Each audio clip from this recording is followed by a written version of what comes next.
जी भाईजान अस्सलाम वालेकुम। ठीक ठाक हो? तबीयत सेहत ठीक ठाक है भाईजान?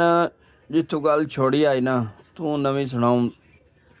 दिल दुखदा है गल्लां करें दी थारे, पर जी पिछली गुजर वंजे ना वडेरे आख के उन्होंने बंदा याद न करे। वीडियो तोड़ ताईं डिठी करो, उस गल की समझ ही आती है, नसीहत ही होंदी है भी किवें बंदे नाल गुजरदी है। अस जिले कंबीर वाले जो झड़ बैठे उसे ना इतने इस्लामाबाद आ गए उसे मेरी घर वाले की चाचा रहा है तो चाची रहिंदे हैं। उन्होंने को आसाम आई सुबह ਨੂੰ अस 4 साढ़े 4 5 वजे आके इस्लामाबाद मंडी मोड़ आके लै गए।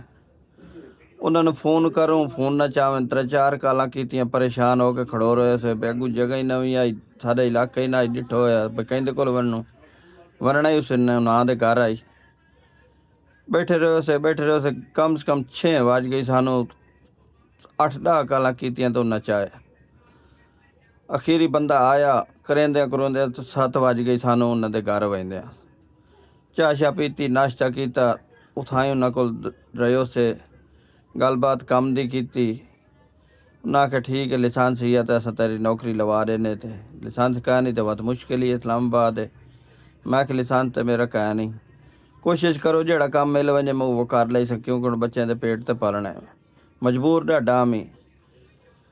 तो घर वाली मेरी भाई इतना साथ दिता जिमें उन्हें माँ प्यो रोकेंदा रही ना, उस आखी उन्होंने न मनी, वाती मेरे लिए टुर पई। उस आख्या अम्मी जी मैं हूँ बनी हाँ, दुखे सौखे मैं कला नहीं छुड़ेंदी, बाल इन मेरे निके निके, ये हूँ कबड़ी के लगा वजे छापर चाहिए कल नूं इडे ना आवे तो बस मैं घेड़ बूए तो वैसा अज इसे नाल हाँ तो कल इसे नाल। तो मेरे नाल मेरे भाई मेरी रन बड़ा साथ दिता, मेरा दिल खुश हो गया।